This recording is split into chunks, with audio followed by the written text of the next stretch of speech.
Traders, welcome back. Welcome to the #1 trading program on the internet, Institutional Sundays.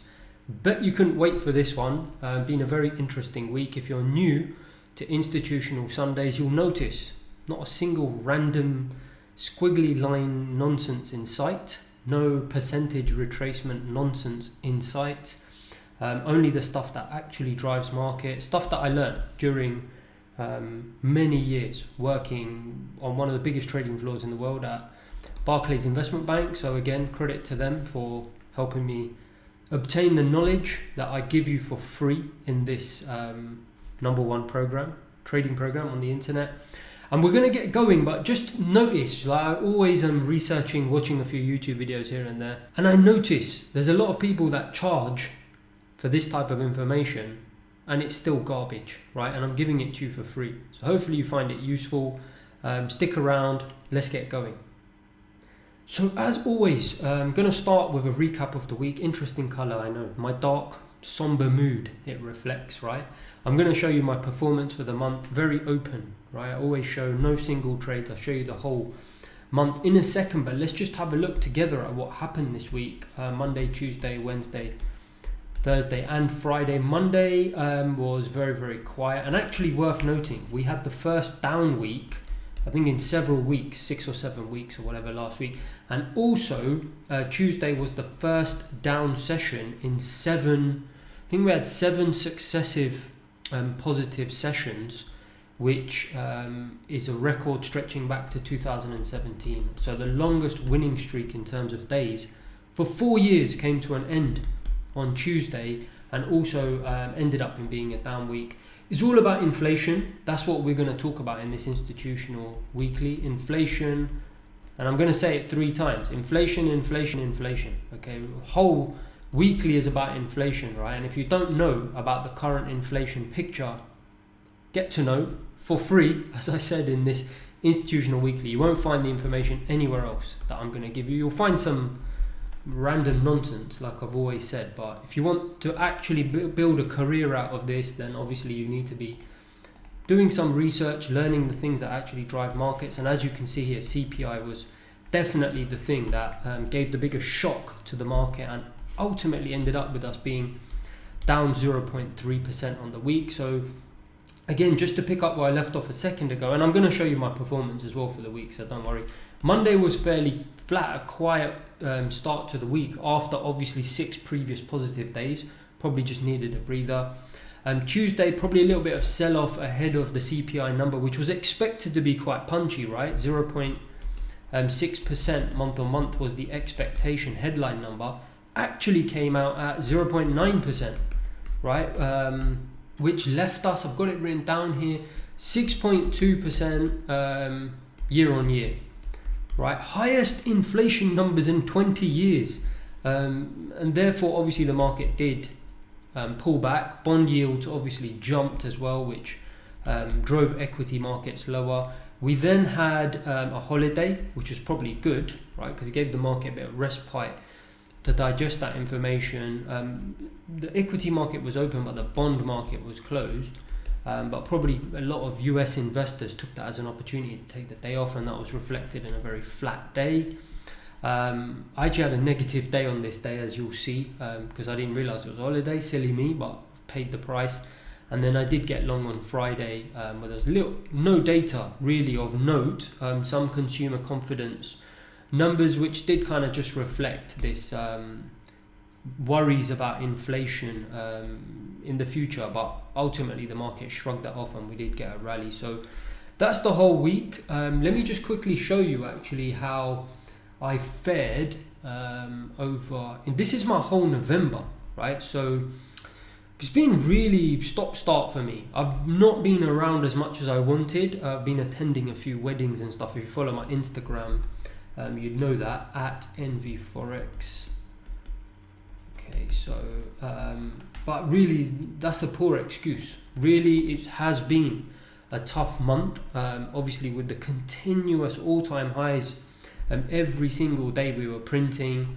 Probably human nature is to be a little bit cautious, which you can see reflected in a very quiet month for me. This was the down day, which was this holiday day, and then a strong day on Friday. Kind of expected this. I expected these short sellers to get squeezed, which you can see here. So again, I'll just leave that open for 2 seconds. You can pause the video and have a look. No one's going to show you this stuff, right? Full display, every single stat open for you to see, pretty much in line with what it always is. MAE, average winning trade, around the same as it always is, so you'll see all of that. Don't really want to dwell on that. Want to get straight into the inflation number, because that is what I think the market is going to focus on, and I've said it many times for the rest of the year. Whether or not the FOMC follows suit or not, let's have a look. So worth starting off with just the headline releases, right? So as I said, 6.2% on the headline number, which you can see here. And I actually said it was the highest for 20 years. It's actually 30 years, right? You can see why the market had such a strong reaction to it. For 30 years, it's the strongest number. And even the core number was just above 4.5%. I've got it written down, 4.6%. Okay, and even on the core PCE measure, which the Fed prefers to look at, even that measure, which is due, thinking about a week's time, it's just behind. Okay, so it's expected to probably come in above 4%. So even if you strip out the volatile components, food and energy, this number is now starting to get difficult to just continually describe as transitory, right? It's really getting to that point now where a lot of the drivers that are expected to be temporary are starting to not be temporary. So let's actually take a deep dive into some of those. And in fact, before we do that, just one of the reasons I mentioned it last week was that some of the more volatile components, things such as autos, gasoline, energy, etc., which people are expecting to come back, which have been fairly elevated, especially since COVID cases declined and the economy's been opening up, and obviously demand has come in. It's obviously been driving inflationary pressures, which has prevented the Fed and the market being too worried about inflation. There's another reason the market wasn't too overly concerned about inflation. The New York Fed does a survey, so obviously inflation today is important, but what is more important is what are consumers' expectations of inflation in the future, because that will drive their purchasing decisions. Not current inflation, but what do they expect inflation to be, right? We know, if you remember the deflationary spiral in Japan, where people expected deflation, so they held off purchasing decisions, didn't buy goods till later, and what did that do? It meant that it created a spiral, because obviously companies who sold products would reduce prices, trying to stoke demand, and that drove down prices even more, which made people think, actually, let me hold off. Do you see, it became a spiral. So this is why, obviously here it's the opposite effect with prices going up. A lot of people might be worried that, hey, prices are going up so much, let me quickly buy stuff now.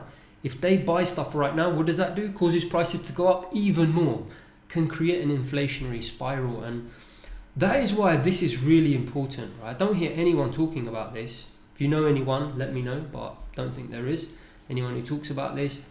If you look at expectations of consumers of inflation ahead, I just explained why it's so important. You can see 1 year ahead, obviously people are expecting inflation to be very high, which is normal, because obviously today if inflation is high, people will expect it to be high tomorrow because it's such a short gap.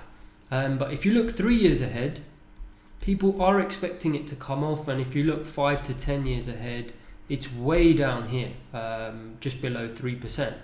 And that's why one reason the Fed, market, everyone's been a little bit relaxed about it, because of expectations being low. But the point is, the more this goes up, you can already see the 3 years out number has started to rise. Very kind of possible that the 5 to 10 year ahead inflation rate also starts to go up. And if it does, then this could become a massive bone of contention going into next year. Let's actually look at what some of the drivers are, and why it's surprised to the upside. So one of the big, or in fact a few of the big factors, we can actually split it out, and the Fed does this in some of their reports. If you read them, they're quite interesting. The Fed will split out components into transitory and or flexible and sticky components, right? So some of the more transitory or volatile components that are expected to come back, I already talked about things like gasoline, and you can see this is weighted, so not unweighted, weighted by their contribution to CPI. So gasoline has a very small weighting. Owner's equivalent rent has a massive weighting, I think about 40%. It's one of the biggest components of CPI. So these numbers here, I haven't got the numbers on the x-axis, I apologize, I got cut off, but these numbers are the contributions on a weighted basis, so the actual contribution to CPI. You can see this month, gasoline, I think it was around 5% month on month, massive contributing factor. Used cars, we all know used cars have become very expensive at the moment, because new cars are obviously difficult to get the component parts, and obviously shipping issues and etc, etc. So prices have obviously been high in those categories, and those are transitory categories, right, that people expect to, or the Fed expect to come off. They do seem to be persistent, but they were major drivers. So from that perspective, people are not overly concerned about these. I talked about owner's equivalent rent, and I think this is the big one. Rental costs, right, at the moment are becoming very sticky, right? Becoming extremely sticky. And they're not necessarily considered volatile components. So if they do tend to go up, they tend to stick around for some time at high elevated levels. So this owner's equivalent rental costs, I think it's the second or third month. If you remember on one of my Institutional Sundays a month or two ago, we had high rental costs, and the street or the market was talking about it being a one-off. It was the first time we had such a big increase in a long period of time. It's now 2 or 3 months in a row that we are getting this owner's equivalent rent. So with it being a core component of CPI, this is something the market and the Fed are going to be really concerned about going into next year. Rental costs, and in fact one final chart here which actually shows that, you can see it here. Rental costs, right, as the job market has improved, the price of renting has gone up and shot up. Okay, so it looks like, you can see here in the last kind of couple of months it's really shot up. So it could become something persistent. We could be talking about 7% inflation numbers in the next month or so. Having said that, mathematically, and I don't want to get into it now, but it will require very punchy numbers. I think 0.7% month on month for us, because of the way the comparisons work. Some of the lower numbers from last year will start to drop off, and therefore the comparisons will become different, because don't forget, it's year on year you're comparing. So we will need very punchy numbers next month for us to maintain the current inflation levels, and I think it's unlikely we'll have that. We might drop off back down to around 5.5%, but if these numbers stay persistent, even if we stay at 5 or 6% for several months, the Fed's going to be under a lot of pressure, right? There are going to be a lot of questions around, are you going to change your tapering speed? We know from the last statement in last week's Institutional Sunday that the speed of tapering cited by the Fed was 15 billion a month. If you remember, go and watch the last video if you've forgotten. 15 billion a month, which would mean loose or injecting cash, the injection of cash through the purchases of MBS and treasuries would end by around June. People are now starting to talk about, if this becomes persistent, I think the Fed has been surprised by the breadth of what has been driving CPI. You can see that here, by many factors rather than just some of those headline factors, volatile factors like gasoline. Is actually quite strong across the board, you can see here, including the rental number which I said. So it could actually, in my opinion, force the Fed in the December meeting.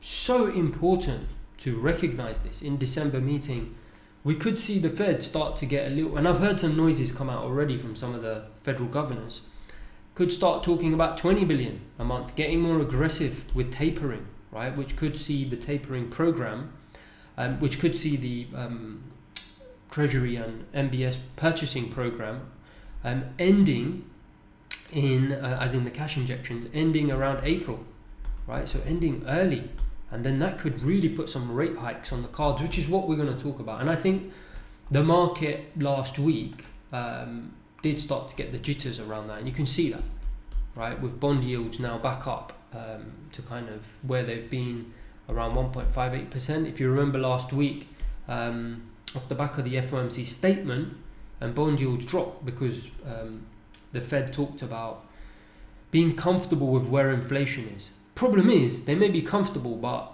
that's when we didn't have this latest CPI number, 6.2%, right? So, you know, there's reality, and there's obviously what the FOMC are saying. And the reality and what the FOMC are saying is starting to have a gap, okay? So the FOMC are saying something down here, transitory, all right? And the reality is maybe not so transitory, okay? Maybe not so transitory, okay? And the bond market is going up to 1.58%. Be very interesting in the next few weeks to see if we start to really have this detachment between the Fed. I think it's unlikely. I think the Fed will have to say something to calm the market again. They'll have to acknowledge this latest number, because if you also look at, so just final couple of things before we're done, if you look at the meeting probabilities, they've shot up, right, since this inflation number. So let's look at 2022, right, and this is on the Fed Fund Futures. What is the market pricing in? 30% chance of 4 rate hikes, right, next year. You can see the market's really starting to get aggressive. Sorry, 3 rate hikes. So 1, 2, 3. 30% chance of 3 rate hikes. And if you remember, it was only 2 rate hikes previously, and it actually came down to about 1.75. It's now shot up to a 30% chance of 3 rate hikes. So again, we've got this slight disconnect between what the market believes, or how it's interpreting, or believes what is going to happen in terms of rate hikes next year, and what the FOMC is actually saying. Now, let's be fair on the FOMC.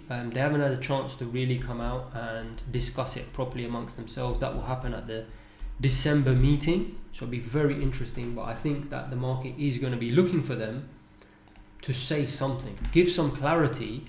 For now, it seems like the market, if you look at the reaction on Thursday, Friday, is quite comfortable that the Fed is going to sit back and allow maybe the market some of the supply issue, you know, the things that have been driving high inflation, supply obviously issues, high demand due to lockdown reopenings, and the hope is that some companies, or most companies, will be able to deal with the supply issues, right, and actually build up inventories and do things to help inflation come down. So that I think the market at the moment is quite happy to allow the Fed some time to let that happen. But at the same time, I think there will be a lot of questions you're going to see about inflation, especially in the Q&A after the meeting. So that'll be very, very interesting, or to see if the Fed come out and say anything else. But for the time being, the market seems to be just about okay with it. But I think as we get close to the meeting, the market's going to be very interested to see if the speed of tapering changes. Because if the speed of tapering changes, that could lean more towards a hawkish Fed, which obviously is going to have an impact on equity markets. So at the moment, just to summarize, the market obviously just had that little pullback. We're still only, I think, 0.5% off the highs. So we'll see kind of what happens. But I think the market will wait it out now until the FOMC. It makes the next FOMC meeting really, really interesting. Before that, however, we've obviously got data next week to deal with. So the main number is going to be retail sales, which is expected to be fairly punchy. And a lot of that we know is because prices are high right now. We've just seen the inflation number. and also likely to have been some seasonal spending, right, ahead of, we all know people want to get their Christmas presents, festive presents bought in early this year, because we know that there's a lack of supply out there, so people want to quickly get their gift purchases done early this year, I think. So we may see some of that reflected in the retail sales number next week, and that could continue to be supportive. Less and less earnings, we're pretty much done now. I think it's almost 95% of companies have reported for Q3, so unlikely to be much support from earnings, but obviously the data calendar looks fairly supportive of retail sales. So we're on that kind of knife edge at the moment. We'll see what happens. If the Fed give any clues as to anything about the speed of tapering. If they don't and they wait till December to speak, you may see the market just drift a little bit. And just finally, I'll also be looking at, obviously, the bond market. I think it's going to become very interesting for clues. We'll see if bond market starts to rally, the yields start to rise. That's going to be negative, I think, for equity market. So I'll be looking at that. If the bond market's fairly soft in yields, right, so not in prices, because obviously prices move inversely. If the bond market starts to rally in prices but yields start to soften, then I think the equity market will stay supported. So we'll watch that. We'll watch that very, very closely. Hopefully that was useful. If it was, don't forget to press the button somewhere over there to subscribe to the channel, leave any comments, and have a great trading week.